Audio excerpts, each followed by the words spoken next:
पाचन तंत्र की बात हो रही और कल बात हो गई थी मुख की संरचना की। मुख की बात हो गई थी। मुख में क्या होते हैं, मुख में बात करेंगे अपन मनुष्य में, मुख में जीभ की बात हुई थी, दांत की बात हुई थी। आज करेंगे मनुष्य में 4 प्रकार के दांत होते हैं। मनुष्य में दांत 4 प्रकार के होते हैं, 4 प्रकार के होते हैं। मनुष्य में दांत वो 4 प्रकार के होते हैं। एक को तो बोलते हैं कृंतक दंत, कृंतक दंत, कृंतक दंत। दूसरा होता है रत्नक दंत, तीसरा होता है चौवर्णक दंत और चौथा होता है अग्र चौवर्णक दंत।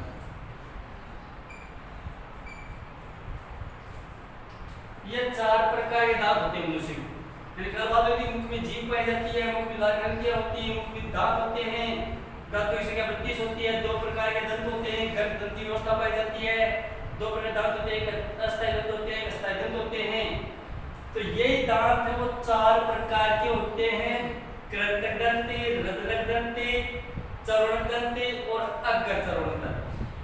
अब कृंतक दंतों का कार्य क्या होता है, इनकी संख्या मनुष्य में कितनी होती है, रत्नक दंतों का कार्य क्या होता है, इनकी संख्या कितनी होती है, चौवर्णक दंतों की संख्या कितनी होती है, इनका कार्य क्या होता है, अग्र चौवर्णक दंतों की संख्या कितनी होती है मुख में और इसका कार्य क्या होता है। पहले बात करेंगे हम कृंतक दंत। इन दांतों का मुख्य जो कार्य होता है भोजन को कुतरने का होता है। कृंतक दंतों का मुख्य कार्य भोजन को कुतरने व चबाने का होता है। जो कृंतक दंत होते हैं, कृंतक दंतों का मुख्य कार्य होता है भोजन को कुतरने का, काटने का होता है। ये भोजन को कुतरते छोटे छोटे टुकड़ों में तोड़ते हैं और इनको चबाते हैं। इनकी संख्या मनुष्य में 8 होती है। कृंतक दंतों की संख्या कितनी होती है, 8 होती है। यानी कृंतक दंत है वो मनुष्य में 8 होते हैं। मुख्य जो काम होता है भोजन को कुतरने और चबाने का होता है।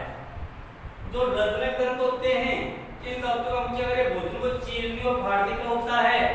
भोजन को चीरने व फाड़ने का होता है, फाड़ने का होता है।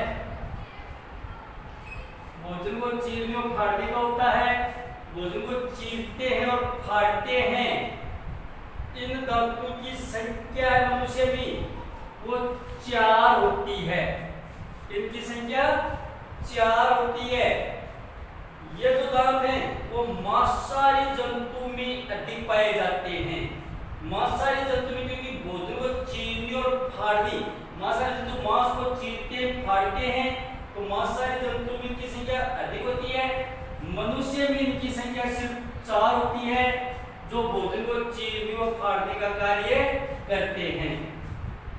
अग्र जो चौवर्णक दंत होते हैं, अग्र जो चौवर्णक दंत होते हैं, अग्र चौवर्णक दंतों का मुख्य कार्य भोजन को चबाना होता है। इनका भी मुख्य कार्य भोजन को चबाना ही होता है, भोजन को चबाना, भोजन को चबाना होता है। इनकी जो संख्या होती है, इनकी संख्या कितनी होती है, 8 होती है। इनकी संख्या भी 8 होगी। जो चौवर्णक दंत होते हैं, ये चौवर्णक जो दंत होते हैं, इन दांतों का मुख्य कार्य भोजन को चबाना ही होता है। इनका भी कार्य भोजन को चबाना ही होता है, भोजन को चबाना होता है। इनकी संख्या है वो 12 होती है। तो कृंतक दंत की संख्या 8, रत्नक दंत की संख्या 4, अग्र चौवर्णक दंत की संख्या 8 और चौवर्णक दंत की संख्या 12। तो 8 4 12, 8 20 और 12 32। तो टोटल कितने दंत हो गए मनुष्य में, 32 हो गए टोटल दंत। इस तरह से दंतों की व्यवस्था पाई जाती है मनुष्य में।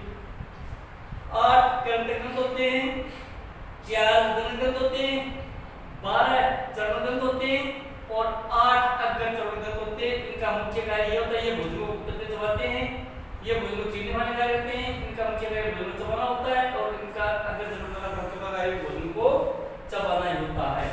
तो ये तो मनुष्य धातु की संख्या हो गई। कल प्रश्न हो गया था ग्रंथि व्यवस्था पाई जाती है, वसुड़ी पाई जाती है, जिसको ग्रंथि व्यवस्था बोलते हैं। द्विबार दंत व्यवस्था पाई जाती है क्योंकि दो बार आती है, एक अस्थायी होती है एक अस्थायी होती है, इसलिए द्विबार दंत व्यवस्था बोलते हैं। इसके बाद में आहार नाल का पहला भाग मुख हो गया, तो मुख का पूरा वर्णन हो गया। दूसरा जो भाग होता है आहार नाल का वो होती है आपकी ग्रसनी, वो होती है आपकी ग्रसनी। ग्रसनी क्या होती है, यहां पर ये तो हो गया मुख आपका, और यहां से लेकर मुख से लेकर ये भाग जो होता है वो होता है आपकी ग्रसनी। इसको ग्रसनी बोलते हैं। आगे आ जाएगा आपका आगे ग्रासनाल, यहां से लेकर यहां तक आ जाएगा आपका ग्रासनाल, ये ग्रासनाल हो जाएगा और फिर आ जाएगा ये आपका आमाशय आ जाएगा, ये आमाशय आ जाएगा, फिर इसका नाम आमाशय होता है। ये आमाशय आ जाएगा नीचे, फिर ये छोटी आंत आ जाएगी और फिर यहीं पर ये बड़ी आंत आ जाएगी, बड़ी आंत आ जाएगी और फिर ये मलाशय आ जाएगा और ये मलद्वार आ जाएगा, मलद्वार। तो ये मुख, ये ग्रसनी, ये ग्रसनाल, ये आमाशय, छोटी आंत, बड़ी आंत, मलाशय, मलद्वार, गुदा द्वार। तो ग्रसनी क्या होती है, आहार नाल के दूसरे भाग को ग्रसनी कहा जाता है। पहला भाग मुख और ये दूसरा भाग ग्रसनी। तो आहार नाल के दूसरे भाग को ग्रसनी कहा जाता है। ग्रसनी का जो अग्र भाग है ये अग्रभाग, ग्रसनी का जो अग्र भाग है वो मुख गुहा से जुड़ा रहता है और पश्च भाग से ग्रास नाली करती है। क्योंकि चित्र में दिखता है कि आहार नाल के दूसरे भाग को ग्रसनी कहा जाता है। ग्रसनी का अग्र भाग है वो मुख गुहा से जुड़ा रहता है और पश्च भाग है वो ग्रास नाल से जुड़ा रहता है। इसका जो मुख्य काम होता है, ग्रसनी से होकर भोजन ग्रास नाल तथा वायु श्वास नाल में जाता है। क्योंकि यही से तो आएगी ऑक्सीजन, वायु आएगी, यही से आएगा भोजन।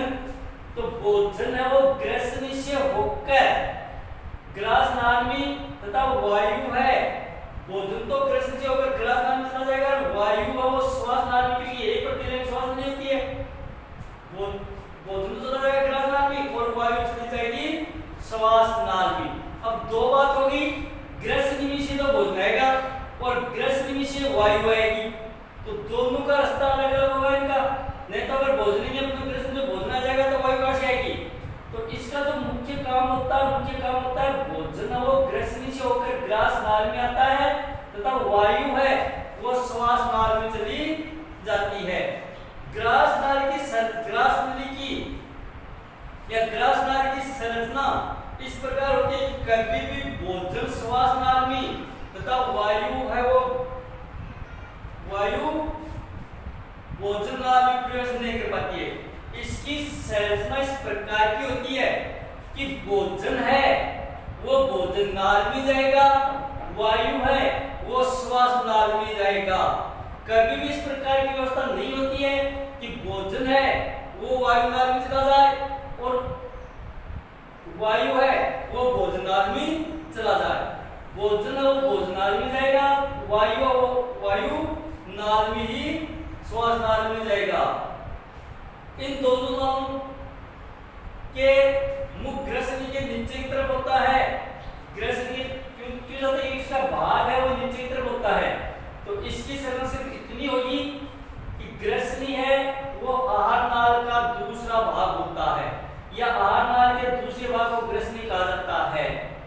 ग्रसनी का अग्र भाग मुख से जुड़ा होता है तथा पश्च भाग ग्रास नाल में खुलता है। ग्रसनी भोजन है वो ग्रसनी से होकर ग्रास नाल में जाता है तथा वायु है वो श्वास नाल में जाता है। ग्रसनी की प्रकार की होती है कि भोजन कभी भी वायु नाल में नहीं जाता और वायु कभी भी भोजन नाल में प्रवेश नहीं करता है। क्यों नहीं करता? क्योंकि इनके जो भी कपाट होते हैं वो सारे के सारे कपाट, इनके मुख वो नीचे की तरफ होते हैं, इसलिए ऊपर से जो आता है वो अपने रास्ते पर चला जाता है। ग्रसनी को 3 भागों में बांटा गया है। इस ग्रसनी के 3 भाग होते हैं, यहाँ से लेकर यहाँ तक के 3 भाग होते हैं। इसका पहला जो भाग होता है इसका वो होती है नासाग्रसनी, नासाग्रसनी। दूसरा जो भाग होता है इसका वो होता है मुखग्रसनी, मुखग्रसनी। और तीसरा जो भाग होता है इसका वो होता है कंठग्रसनी, कंठग्रसनी। तो ग्रसनी के 3 भाग होते हैं, नासाग्रसनी, मुखग्रसनी और कंठग्रसनी। 3 भागों में बांटा गया ग्रसनी को, नासाग्रसनी, मुखग्रसनी और कंठग्रसनी। तो ये हो गई आहार नाल का दूसरा भाग। ठीक है। तीसरा जो भाग होगा आहार नाल का, आहार नाल का जो तीसरा भाग होगा वो होगा ग्रास नाल। तीसरा भाग ग्रास नाल होगा, ग्रास नाल। ये जितने भी तीसरा भाग ये रहा ग्रास नाल। ग्रास नाल क्या होता है? ग्रास नाल की जो हम बात करेंगे तो हम बताएंगे ग्रसनी का पिछला भाग, ये ग्रसनी है, ग्रसनी का पश्च भाग, पिछला भाग जिस नाल में खुलता है उसे ग्रास नाल कहा जाता है। यानी ग्रसनी का पश्च भाग जिस नाल में खुलता है उसे ग्रास नाल कहा जाता है। ये ग्रसनी का पिछला भाग इस नली में गुजरा है, तो यहां तक ये नली, इस नली का नाम होता है ग्रास नाल। तो ग्रसनी का पश्च भाग जिस नाल में खुलता है उसे ग्रास नाल कहा जाता है। ग्रास नाल का जो पश्च भाग होता है, ये इसका अंतर्भाग, ये इसका पश्च भाग।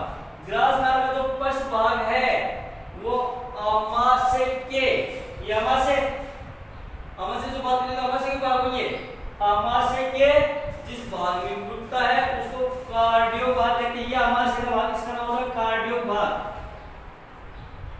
कार्डियक भाग। ये अमाशय का भाग होता है, ये अमाशय का पाइलोरिक भाग होता है। और बीच वाला जो बड़ा भाग होता है इसको अपेंडिक्स बोलते हैं। अमाशय जो बात करें बात करेंगे अपन, तो यहाँ पर ग्रास नाल की बात हो रही है पहले कि ग्रसनी का पश्च भाग एक नालनुमा संरचना में खुलता है, या जिस नाल में खुलता है उसे ग्रास नाल कहा जाता है। ग्रास नाल का जो पश्च भाग है वो अमाशय के कार्डियक भाग में खुलता है। यानी अमाशय का जो कार्डियक भाग होता है उस भाग में ये खुलता है। ये नलिका के समान संरचना होती है, एक नलिका रूपी संरचना होती है, नलिका के समान संरचना होती है जो लगभग 25 सेंटीमीटर लंबी होती है। नलिका के समान संरचना होती है जो 25 सेंटीमीटर लंबी होती है। ये तो इसका कार्य संरचना होगी कि ग्रसनी का पश्च भाग आहार नाल के जिस भाग में खुलता है उसको ग्रास नाल कहा जाता है। ये नलिका के समान संरचना होती है, इसका पश्च भाग अमाशय कार्डियक भाग में खुलता है और इसकी लंबाई लगभग 25 सेंटीमीटर होती है, 25 सेंटीमीटर लंबी होती है। इसका जो मुख्य कार्य होता है, ग्रास नाल का जो मुख्य कार्य होता है भोजन को मुख गुहा से अमाशय में पहुंचाना होता है। यहाँ से भोजन मुख में लेते हैं, फिर ग्रसनी से आता है ग्रास नाल में, और ग्रास नाल से आता है अमाशय में। तो इसका मुख्य कार्य हो गया मुख से ग्रहण के लिए भोजन को अमाशय तक पहुंचाना होता है।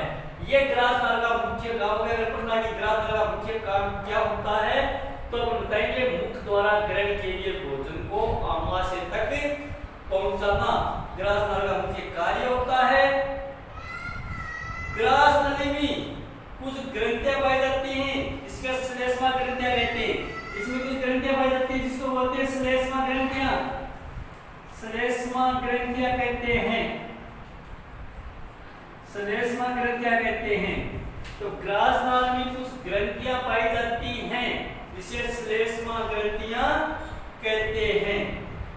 इन ग्रंथियों से रस स्रावित होता है। इन्हीं ग्रंथियों से रस स्रावित होगा। नाव श्लेष्मा ग्रंथियां हैं तो श्लेष्मा ग्रंथियों से रस स्रावित होता है जिसको श्लेष्मा रस कहा जाता है।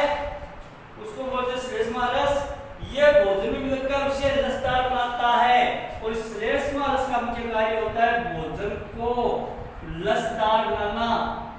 लसदार भोजन को लसदार बनाना होता है। यह भोजन को लसदार बनाता है।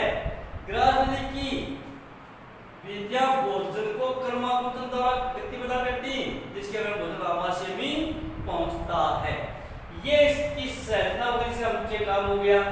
आहार के दूसरे भाग तीसरे भाग को ग्रास नाल कहते हैं। ग्रास नाल का अग्र भाग ग्रस से जुड़ा रहता है। पश्च भाग आमाशय फाटके कार्डियक भाग में होता है। ये नलिका संरचना होती है और इसकी लंबाई लगभग 25 सेंटीमीटर होती है। इसका मुख्य कार्य होता है मुख द्वारा ग्रहण किए गए भोजन को आमाशय तक पहुंचाना होता है। ग्रास नाली में कुछ ग्रंथियां पाई जाती हैं जिसको श्लेष्मा ग्रंथियां कहते हैं। इन ग्रंथियों से रस स्रावित होता है जिसको श्लेष्मा रस कहते हैं। यह श्लेष्मा रस भोजन को रसदार बनाता है। भोजन को रसदार बनाता है। ग्रास नाली की पेशियां ग्रास नाली की पेशियों क्रमांकन यानी फैलने और सिकुड़ने का गुण पाया जाता है। क्रमांकन का मतलब होता है फैलना और सिकुड़ना।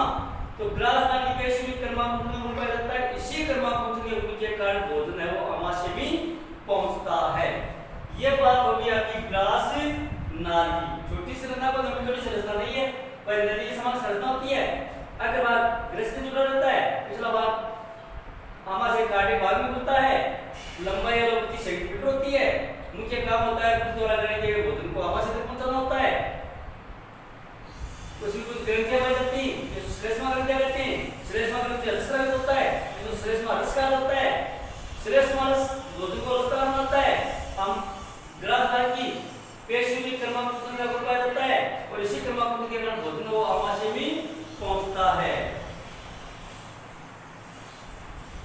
इसके बाद में आगे बात आती है आपकी कि ग्रस नली के शीर्ष भाग पर ऊतकों से ग्रस नली का जो शीर्ष भाग होता है उसके ऊतकों से बनी हुई संरचना पाई जाती है जिसको पल्ला कहते हैं। जिसको क्या बोलते हैं? पल्ला बोलते हैं। पल्ला जिसका नाम होता है पल्ला। जिसको बोला जाता है क्या? पल्ला कहते हैं। यह पल्ला गाठी ढक्कन या एपिग्लोटिस कहलाता है। इसी पल्ले का नाम होता है या तो बोलते इसको गाठी या तो बोलते इसको गाठी ढक्कन या फिर एपिग्लोटिस। इसको गाठी ढक्कन या एपिग्लोटिस बोलते हैं। भोजन ग्रहण करते समय पल्ला बंद हो जाता है और उसमें भोजन श्वास नली प्रवेश नहीं कर पाता है। यानी भोजन को श्वास नली में जाने से रोकने वाली संरचना का नाम होता है गाठी ढक्कन या एपिग्लोटिस या पल्ला बोलते हैं। यह ढक्कन लगा होता है उसके ऊपर जिसके कारण भोजन कभी भी श्वास नाल में प्रवेश नहीं करता है। इसके बाद चौथी जो संरचना होगी वो ये आमाशय की।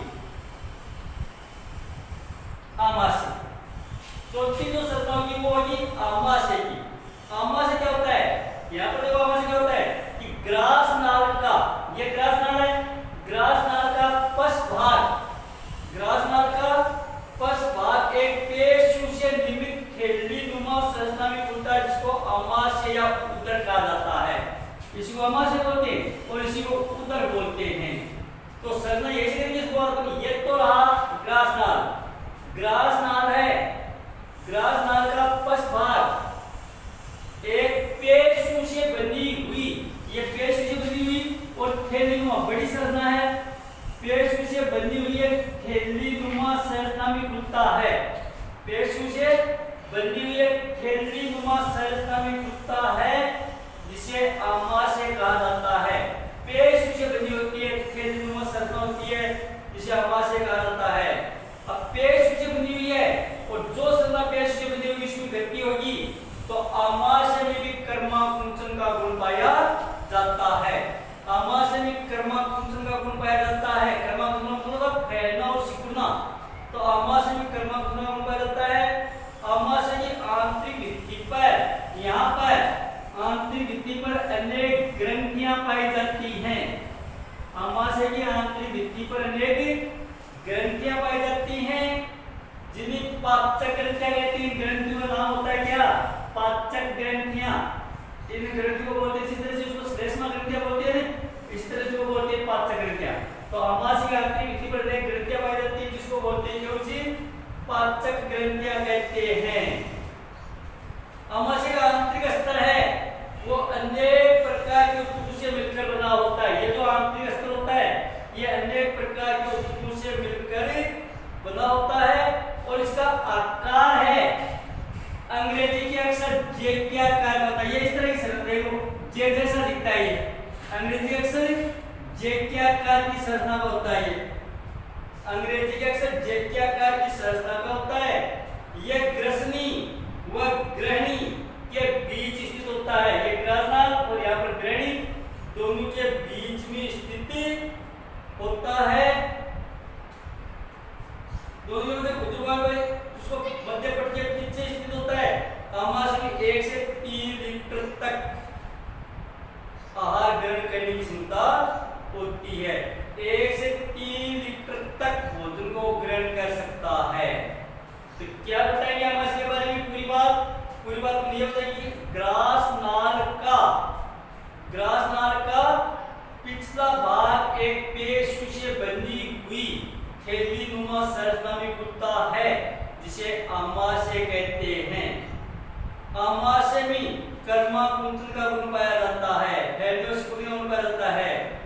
आमाशय की आंतरिक भित्ति पर अनेक ग्रंथियां पाई जाती हैं, जिनको पाचक ग्रंथियां कहते हैं। आमाशय का आंतरिक स्तर अनेक प्रकार के ऊतकों से मिलकर बना होता है।